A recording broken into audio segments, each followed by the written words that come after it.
Hello, fellow water wizards. I want to get right into it for our 11.2 season as Resto Shaman. I am deviating pretty significantly from the start of the season meta build, but I'm going to show you how the build I created may be something more fun and possibly even stronger for you and your groups than the current most popular builds online. At the very least, I hope I can explain things to give you confidence in changing talents to your liking better if you have that itchy feeling that I do. We're starting the season off with Farseer being very strong, and that's brought into the meta an interesting starting point as far as builds go. The current popular Farseer build features a very simplified rotation, likely coming off of 2 seasons where Totemic was very popular. The fewer buttons and trying to cast as little as possible definitely makes this build feel safer for those more comfortable and happy with a totemic rotation. So that's not a bad thing. It's a very bursty build, putting emphasis on bigger chain heals, searching for that DRE proc, and replacing Riptides in between, very intentionally removing casting spells like Healing Rain and Healing Wave. However, unfortunately for some, that makes the build awkward to use. There are many damage scenarios that do not require bursty healing, and you're left in a limbo on what you should be doing next and what buttons are worth pressing. You also run into utilizing your major healing cooldowns in order to give yourself time to set up things like Riptide and cover for times that you're unable to spot heal. I also find the meta build very hands-on when healing is needed, whereas I utilize my own build to be able to heal and damage at the same time as much as I can. I'm a longtime Resto Shaman player, so this is more of a traditional healing build, pretty old school feeling, but it's not too far off from what we use in Raid right now either. Resto Shaman expansions ago used to freely use everything in the toolkit, and there was a reason for everything. This build puts that philosophy back into action. There isn't a wrong button to press, just ones that are better for the moment. I'll talk toward the end about what talent points I think are flexible for you guys to consider. The base thing you need to still keep in mind is that you should generally be keeping Riptides up on everyone, and that your power comes from your ancestors. Any heal is going to feel weaker without these two things as Farseer. Outside of that, you have a heal for every scenario, and yes, I choose to use Healing Rain. We can start there at the top with my changes. Healing Rain has so many benefits rolled into one. There are many spots this season in Mythic Plus where your group stays tight together, so I haven't had trouble putting it where most people are standing. Deluge applies to anyone standing in it. Every ancestor that's out will chain heal once you place it. Acid Rain is doing roughly 4 chain lightnings worth of damage to the mobs. It's ticking into a healing wave's worth on each person in it. It's helping you passively build into a Cloudburst. And finally, I like to utilize Downpour off of it as well to cover initial damage hits or give a rallying cry to my group prior to something major like a Divine Toll in Priory. Added benefit, Downpour also makes your ancestors chain heal again. So that's half of the wild changes explained. The other half is what am I doing with Whispering Waves, right? Well, it is an excellent, efficient group-wide heal. When there is minimal group-wide damage going out, but you need to top someone up like the tank or a player with a debuff, a single healing wave, especially with ancestors, is doing a ton for your group, a ton for your Cloudburst totem, and a ton for your sanity. We gotta keep in mind, as you're gearing, you should be collecting up crit as a secondary stat. Healing Wave will be critting more and more through the season, and think about what 15% of 3 million is. Genuinely an average coming from my shitty gear right now. I'm getting roughly 450k of Whispering Waves healing from that. If you're able to cleave that onto 4 or 5 Riptides, now think over how much is instantly going into your Cloudburst totem. Whispering Waves in dungeons also provides a fantastic group-wide spread heal for sticky situations such as pugging Captain Hooktail, and breathes life into being able to press your Healing Wave again. You can choose to Ancestral Swiftness into Unleashed Life into the Healing Wave on an Earth Shield target to put out something nearly as strong as a High Tide buffed chain heal. So let me show you some real gameplay of this build in action, and then we can get into the nitty-gritty of everything. So we're going to focus in on the healing of something that's a pretty major pack after the first boss of Ara Kara, the big pull that a lot of tanks like to make. pulling in the Blood Guard with the 2 web mages and just every of these little blood workers. Your group needs to be pretty good at stuns and kicks in order for you to not get too wrapped up in the swarm. So as for the actual healing part of going into this pack, you can see that I walk into this pack doing as many riptides as I can preemptively. And that's because when you pull all this stuff, that swarm is going to start pretty soon after. And you can see that there's a little bit of a panic because I do see this revolting volley I'm in danger! coming out during the swarm, and that is a very dire situation. Ideally, there's other things that I probably would have done preemptively. Looking back, you do like a Cloudburst to walk into this because the swarm happens so soon after. But because this volley comes out, I'm gonna decide on not Cloudburst. Normally, if it was just the swarm, we would just do a Healing Tide Totem to start, or an Ascendance. Just want to space them out. Don't do them at the same time. I have to put out Spirit Link Totem because a second major damage event happens because the volley goes off. But had it not happened, I would space out the Spirit Link Totem. You can see because I was preemptively putting out those Riptides and doing a little bit that I do have my High Tide Chain Heal up for this damage event, which is really, really great. This is what's going to save my group with my ancestors. We want to use our High Tide Chain Heals on things like this. And that's why it's important to have the various things in your toolkit so you're not forced to use a High Tide Chain Heal on something that's not this big swarm, right? In packs like this. You can see that until I have my High Tide Chain Heal back up, I try to use the Whispering Wave Cleaves as much as I can for something like this. It's nearly as good, if not better, than what you can do within a non-High Tide Chain Heal, especially when you don't have extra things buffing it, like stacking on top Flow of the Tides. And now I'm setting back up. This time I'm a lot more prepared on having the Cloudburst into the next event and having my healing rain down to build up that Cloudburst a bit, and then also the Downpour is helping me getting people all evened out and ready for the next swarm. The swarms happen pretty quick back to back. Once you think you've successfully gotten through one, the next one's going to probably pop up at that point. And you can see the health bars are not nearly as low as what happened with the first swarm. We're going straight into another, There's nothing wrong to press. You want to have your Cloudburst as much as you can without allowing someone to die when you're pressing that global. So you see there is a lot of spy healing. I'm using Healing Surge a little bit more than I usually do. You're going to hit a point where your group has kind of expended everything from you. Now there are answers. Still, the Ancestral Swiftness becomes such a great cooldown for you. And then Cloudburst is just huge to even things out. So looking back on this, there are things that even I can learn from as someone that has not really spammed a ton of keys yet. Months of breaks, right? Looking back, you can kind of see yourself and say, you know, the reason that we have this one mage die, there is something we maybe could have done. At the same time, don't let it be your fault. But they died because your team just not using the kicks and interrupts appropriately. And the thing is that it'll become difficult for you, whether or not you're a healer that can kick. I mean, this is a video for Resto Shaman so that you can kick. But for all my other healers out there, obviously doing the swarm damage, it's not the easiest to spend that global cooldown. When your teammates are not using their defensives, they're not kicking, and the swarm is happening and you've got to keep up with it because they are dying due to all of the above. There's only so much you can do to try and cover the volley kick. And then the reason the mage dies, right, is ultimately because of the missed kick and not because of what you did or didn't do. But I am showing you, regardless, that person's gonna die because of their mistake, but you're still gonna time the key because you were able to keep the group up and prevent a full wipe. Also wanted to show a couple of Priory examples, especially one where you have double Divine Toll. So again, I relatively have Riptide set up as much as I can, especially as we're starting into a pack and I'm downpouring instantly, because you have in this pack things like the Light Spawn and the Divine Toll coming out relatively soon after being pulled. So I'm starting the group off with trying to keep them as topped as possible without losing major things that I do want that Tidebringer stack to be utilized on a very important High Tide Chain Heal, because all this big damage is about to happen with the Divine Toll. So that's where my Healing Rain and the Downpour really come into handy for me to start off on the right foot.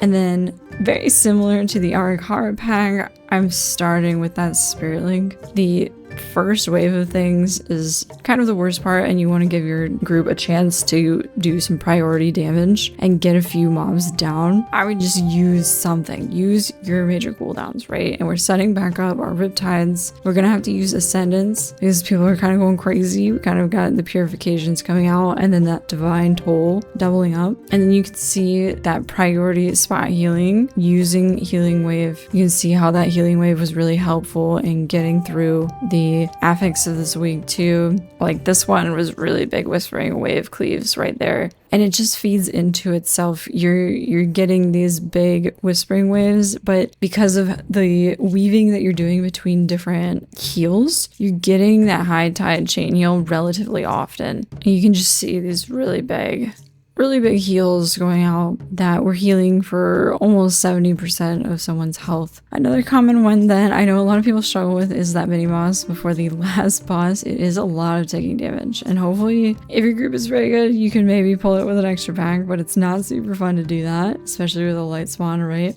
So this is definitely that constant ticking thing, right? It's a bit much if you have to spam chain heal all the time. But yes, things like Healing Rain and Downpour, it all stacks up to help you. The fact that I'm not eating up my Riptides means that those Riptides are really helping me at the same time. It's all stacking up together.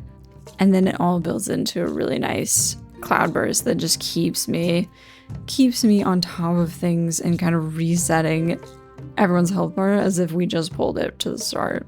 I'm Healy waving until I'm getting that high tide proc. I'm trying to utilize my Unleash Life into either Healing Waves for the Whispering Wave cleave, or you really want to use an Unleash Life into a high tide chain heal. Healing Surge I would really use just when one person is really getting low. I know you probably see me kind of panic, and you know, that's a long time shaman stuff in my brain, some brain rot. But if it's not only just one person getting low, you might as well Healing Wave. I know that the crit is super nice, but Healing Wave crits too, and on average, your Healing Wave is doing more than whatever happens when your Healing Surge is just a dud. And for me, I don't have perfect gear.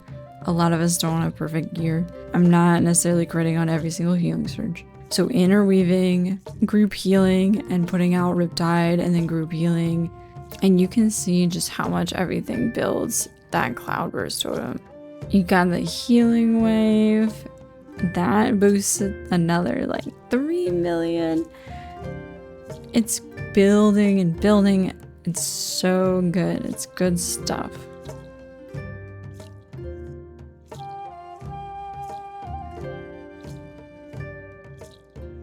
I think that the meta build has weakness in Mythic Plus as not being flexible enough and being too dull. I think even if you are on the side of you only want to half heal, half be kind of a DPS healer, I think that this build is not really as hands-off as it could be. Now, I'm not going to say that my build is the most hands-off so that you could do the most DPS necessarily, but I certainly think with my build, you all on average will be doing the same, if not more DPS, just because you won't be so stressed out in healing moments, and it's more of a gentle ramp where you can do something in any given moment and reasonably be helping out your group in both DPS and healing, and be doing it at the same time. So I'm going to show a build that has a lot more efficiency to it, and then also on top of that does have a lot more of the nostalgic Resto Shaman feel, where you get to press a lot of buttons and have an opportunity to kind of make those split-second choices of what has the most value. Should I Healing Wave? Should I Healing Surge? Should I Chain Heal? That is very classic, iconic Resto Shaman stuff. So, to sum up, the meta build secondary stats kind of need to be in their ideal place to get into an okay place to be spot healing. Ultimately, Healing Surge doesn't actually do that crazy much anymore. It's certainly a great heal when someone's extremely low. It's not a great heal when someone is above like 60-70% health. And that's part of the mastery kick in. A lot of the things that Resto Shaman do, the healing buffs that we have, things like Deluge, the Unleashed Life, and Undulation type of things, they all stack up with each other, and it all stacks up with mastery. And then on top of that, you have all kinds of echoing cleave type things. We talk about how Chain Heal bounces based on that it'll fall off the healing if it's not high tide, and that if you take Whispering Waves, the cleave onto each of your Riptides is based on the initial heal that you're doing with that healing wave. So you gotta keep in mind all those buffs as a Resto Shaman, especially when you're playing kind of at a higher level. But I also think it's just fun. I'm not necessarily pushing high keys, and I find it really fun to think about these things for Resto Shaman. So that's where we're gonna go into my tree, that I am gonna provide far more spot healing, far more filling in the gaps of what you can do in any given moment, and presenting you with a way of there's not a wrong button to press. I think unfortunately with the meta build, there's definitely a wrong button to press, and there's definitely wrong groups to join, and you're not necessarily going to get through every single key in that way. I do understand that our foresight is very strong, and I think gear will negate some difficulties over time, but it won't negate all of them. Spot healing and flexibility and enjoying all your buttons as a shaman. So let's talk about the super fun Granny Chain Heal Mythic Plus build that I created. Right away, you're gonna see where I deviate. I understand that at this point in time, as I'm making the video, you're seeing the shift where people are realizing Deluge is in fact very good talent. So I think you're seeing some of the much higher Resto Shamans pushing higher keys with Deluge. So they do have to take Healing Rain to get to that. A lot of people not necessarily taking Acid Rain unless they're genuinely casting Healing Rain. In my build, we are casting Healing Rain. I mean, casting in quotes. I do regularly use Ancestral Swiftness on Healing Rain to negate some of that mana that you're spending, and also the feeling of having to kind of cast it out versus it feels like placing kind of just a totem again. So of course, love Ancestral Vigor. We're taking a lot that I like to do with increasing the health pool of the group. I have seen some builds taking Master of the Elements, but not taking Deluge. And I think that is a delusional. Okay? That is crazy to me. You have a Riptide build, but you're not taking this free talent point where everyone with Riptide is going to be healed for an additional 15%. Now, I talked about Master of the Elements. I think that it's really not a worthwhile talent this season. I'm not sure in my mind where I would see this being super worthwhile unless they change something about Lava Burst, where if your ancestors also crit on your Flame Shock, that would start to be a bit more worthwhile, but they don't. The ancestors do not crit with your Flame Shock. So most of the key, you should be chain lightning. Even if there's 2 targets, if you have ancestors, you should be chain lightning. So I don't see a ton of value in Master of the Elements. It becomes just another thing to think about and track to say, hey, my healing surge is buffed. And again, because the meta build has such a lack of spot healing, you're kind of just using up that stack for things that might not be worthwhile, right? You might be just healing surging someone that is 70% health and really doesn't need that boost. Not going to take Flow the Tides. I personally don't like the idea of managing that it's eating the Riptide. I do like Flow of the Tide some seasons. This season is not it for me. It's not it. I think that Riptide has such great value on its own, and also just staying on players, especially with Deluge. I'm just not enjoying the Flow of the Tide's talent. And part of what I'm giving to you guys is a build that is less key pressing in a way, because if you're not eating those Riptides, then you don't have to replace the Riptides, right? So on this side, I am choosing Cloudburst. I love Cloudburst. I almost always take it for Mythic Plus in any season. Now, if you are not a Cloudburst fan, well, I'm gonna have to say, I think if you want to do those hierarchies, I really think that you should be learning how to do Cloudburst, especially in 10s and higher. But I do think you can get away with Healing Stream Totem if you really want to. Consider giving Cloudburst a try. And you know what? I will make us a video to show you how to do some awesome Cloudbursts, and you'll never worry about your Cloudbursts ever again. So how about you take that? Now, my preference was to not go further down on the right side.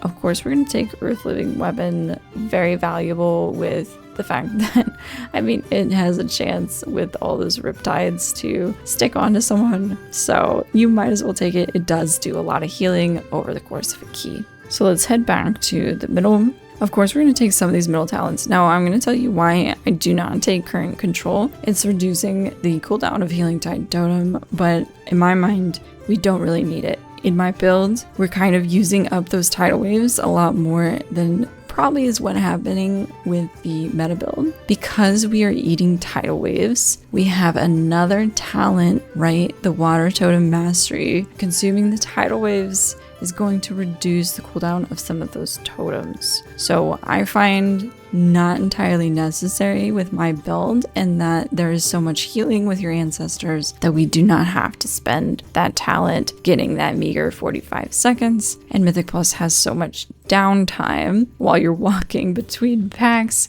that, again, it just kind of adds up that it doesn't necessarily have insane value for us given the other things that are working in our favor with that. I mentioned I like Spouting Spirits a lot. I don't think it's the biggest game changer, especially if you're newer to healing, especially, but Resto Shaman could be as well. You might choose to take this talent point off and shift it somewhere else to something that you might really like. If you do really like that reducing seconds, I think it's perfectly fine to swap these. I like it for the kind of play on, you know, feeding the knowledge of what you know into the dungeon and feeling good about those types of things and knowing the damage that's about to come out. I love Spiritwalker's Tidal Totem. I think it is great value in a lot of situations, especially this season.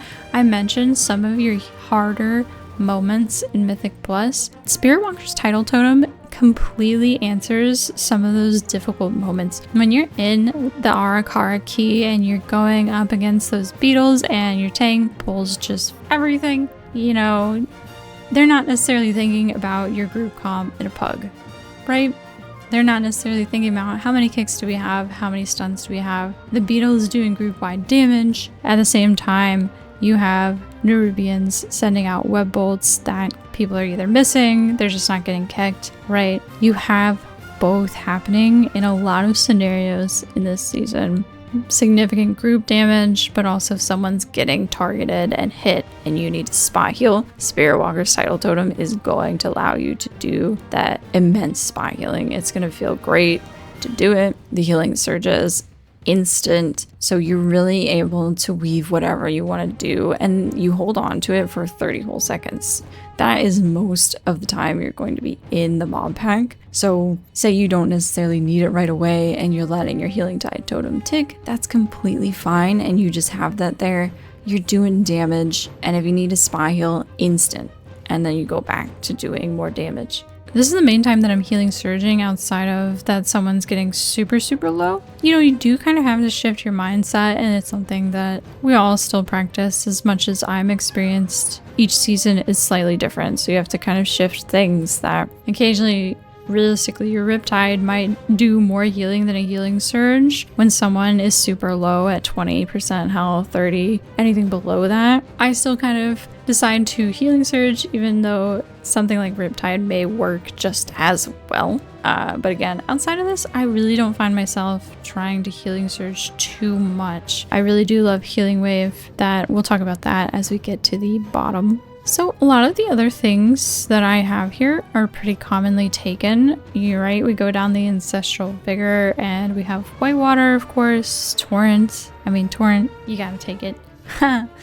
Now, Unleash Life, I don't mind Unleash Life. I'm gonna tell you guys right now, I completely understand and feel how Unleash Life is a very annoying button. It is an annoying button. Now, if you do not like Unleash Life, this is where my build really provides better flexibility for you. You can go Undulation in this build. You absolutely can. Because of Whispering Waves, and there's definitely scenarios in dungeons where you find yourself really putting out those healing surges and healing waves. Captain Hooktail, I think, has commonly happened with pug situations where they don't know what's going on and they're stepping into pools, they're getting hit by mobs. You get a lot of ancestors that way, I gotta tell you. Ultimately, I have to say you should not be taking Undulation if you do like Chain Heal a lot. Unleash Life just fits better with the Chain Heal build. I genuinely do like Unleash Life in certain scenarios. I like that the consistency with the ancestors so far this season. With your tier set, that you just have a ghosty granny out almost all the time. With Unleash Life, you should have it all the time, especially if you're taking where your ancestors last an additional 4 seconds, right? You are overlapping and you have your ancestor out, and a lot of your healing is coming from the ancestors. So I really do think that this is the season to pick up on Unleash Life and get a feel for it. It's not as bad as we all think it is, I promise. And it feels better with your ancestors out all the time because your ancestors duplicate every heal. So your ancestors are duplicating Unleash Life as well. And it ends up being a pretty decent spot heal at the end of the day. So just think of it as another instant healing wave type of thing. And on top of that, this instant healing wave is buffing your next heal. So we love that. Of course, we're going to take Primal Tide Core. It does have good value in Mythic Plus. It's saving you kind of from that extra global cooldown, as well as it does give you that extra chance on a proc for DRE. So it's kind of an extra free chance at the same time. 2 for 1 when you cast that 4th Riptide. Now we're getting down to why I am casting Healing Rain. I really do think people kind of sleep on this part of the tree. I think it's very fun, and I've had a lot of fun playing this in very difficult high keys. I will say, Undercurrent is great if you're really maintaining all the Riptides out there on all 5 people. It's not as great a value, obviously, as it is in Raid. I just took it because I'm a little lazy. Tidewaters is fine. And you know what? It definitely is a point that you could definitely take and switch out. There's no way that even if you have the 5 Riptides out and your heals are 5% more effective, I don't think that it's doing so much that you guys can't just swap it out and take Tidewaters and take something like Earth and Harmony, Ancestral Awakening, or Wave Speakers. You could even go earlier in the tree and take that current control. Now, I do think there's probably more value towards the bottom here, that if you really hate how much you have to cast Riptide, I think it's absolutely fair to take a point of Wave Speakers, and I totally get that. So that's what I took to get to Whispering Waves. Now, people are gonna ask, why did you take Whispering Waves? So when you're doing things properly, your Whispering Waves end up being kind of chill, low-key, low mana cost chain heal. You can see that I didn't necessarily use it a ton. It's sitting kind of in my 4th, 5th spot, which is still really great for the dungeon. And my average hits with it are pretty high, so they're echoing out. I find that if you have a non-high tide chain heal versus the healing wave with Whispering Waves, I suggest doing the healing wave. I do. So say there's a big damage event coming out, you have Ancestral Swiftness, but no high tide proc, I would Ancestral Swiftness. You should hopefully have your Riptides out, and if not, you better put your Riptides out. But Ancestral Swiftness into a Unleash Life into the healing wave. Even if you don't Unleash Life into your healing wave, Ancestral Swiftness into healing wave feels really good even in Mythic Plus. I do very much like the feel of it, and it's only going to get better when you have more and more crit. I gotta tell you guys, my healing is going incredibly well, and my gear is so... I do not have the proper stats going on necessarily. I only recently am getting things where my trinkets are not very good, and I'm sitting on some champion, veteran tier visas. It's kind of a hot mess, right? But I'm still getting great value out of these restorative mists and great moments of critting the Whispering Waves and doing a decent chunk on people. you have to keep in mind here, right? Look at the chain heal is a little complicated, but Whispering Waves is flat over across everybody. If you don't have the high tide proc, your chain heal is falling off. So even if you see that initial hit doing 1,000,000, the last hit is definitely not. I mean, the last hit is doing like 300k to 500k, right? So keep in mind that when you are doing a Whispering Waves, it can sometimes, depending on if you know what's going on, really be just as good as a regular chain heal. I promise you that it's not as bad as it looks, and it feels fun. I'll also say that I find Whispering Waves to feel a lot better when I know that there is this ticking damage that's going out that's not super heavy, but also something that you kind of want to keep maintenance on so that it doesn't go too far, and you don't want to have to spend your healing tide totem on something relatively small when you are heading into a bigger pack. Sometimes it can feel that way in places like Priory. I suppose I'm saying Priory and Ara Kara way too much, but it just tends to happen a lot in those scenarios. I do think that it happens a good chunk in the starting spots of Floodgate also, where people are ticking down and they're sitting in this, they're getting to this 80%, 70% range, and that's where just casting a healing wave, where you have all those riptides out, and it feels better that you have that to spend your unleashed life on when you don't really want to send out some kind of fat chain heal. And of course, you want to keep in mind too that we don't really want to be using up the Tidebringer stacks necessarily on something that's not worthwhile. There's a lot of Mythic Plus moments where you get this slow ticking and you're heading into something that's a lot more pressing. 10 seconds, I gotta tell you, can feel like an eternity in Mythic Plus, especially when your whole group is dying. So do you want to wait the 10 seconds just because you took a build where you kind of have to chain heal when it's relatively low ticking damage on the group, versus that you can kind of play this old school Resto Shaman build where you can kind of just healing wave and things kind of alleviate from there, especially with the ticks of your Riptide on top of it. Plus, we have Downpour. I love Downpour.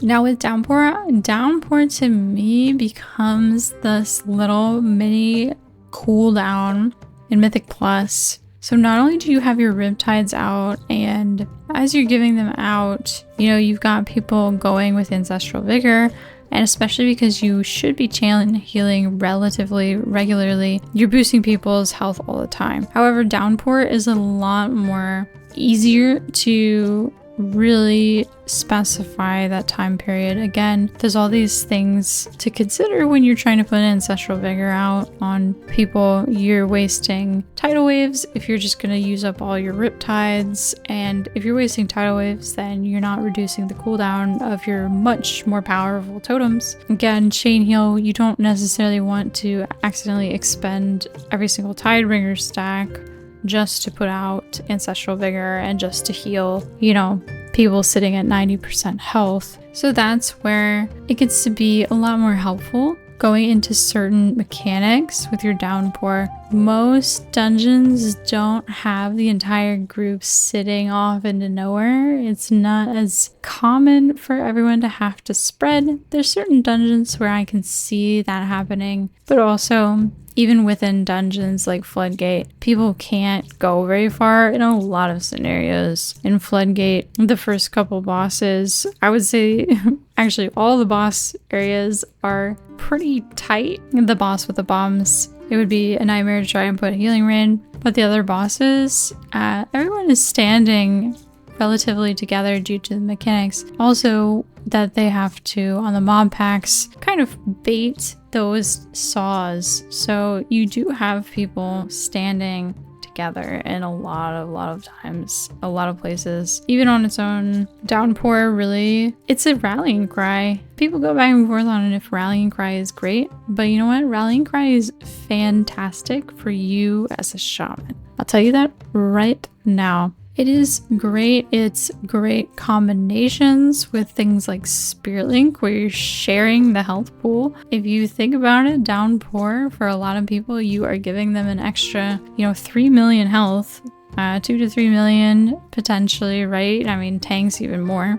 That is kind of part of your healing, is that you are increasing that health and giving them time and giving you time to deal with certain things. Like that very first pack in Priory, that big massive pack, people should be stacked. Even pug groups know for me to be relatively stacked. And hey, if that one mage is standing out there, you have all these other options to deal with that also.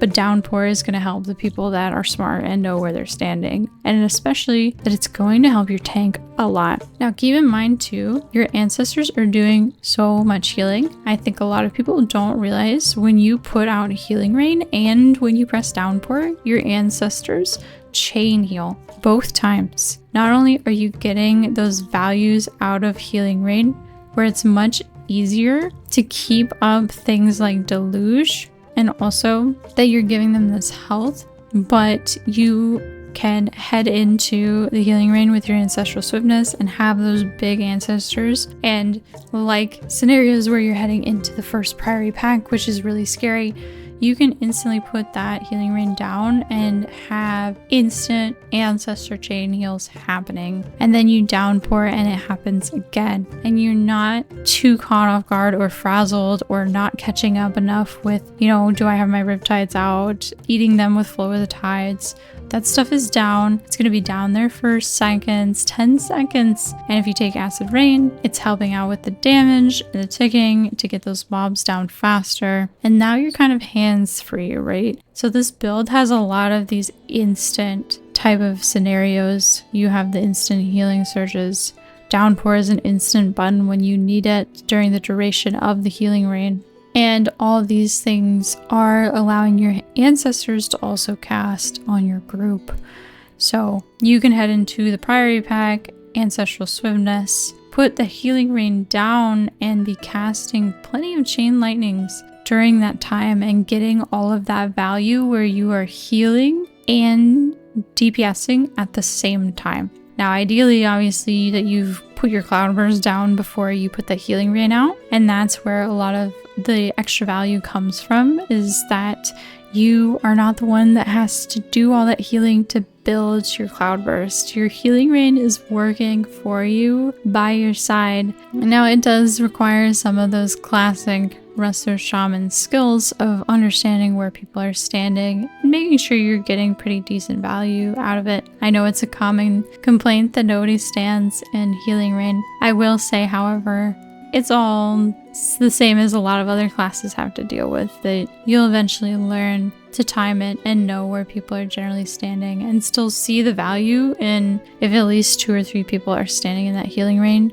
You're still getting that passive generation. You're still getting all the extra stuff going into your Cloudburst. Because keep in mind, again, they've fixed ancestors where ancestor healing goes into your Cloudburst as well. So that's where I see this extra value. And again, Healing Rain does this ticking healing that provides that extra help, that you don't have to do something when there's light group damage ticking. Now, super high key runners deal with this in their own way that is very different from pugs, but I think a lot of us that do pugs or even very casual friend groups know that your average player taking ticking damage freaks out and wants to know that their healer is doing something about it, right? This is a lot more of a family friendly but also just more enjoyable build to keep you entertained during any moment of any fight. Should provide much better spot healing than the meta build necessarily does. Because again, putting that point with the DRE,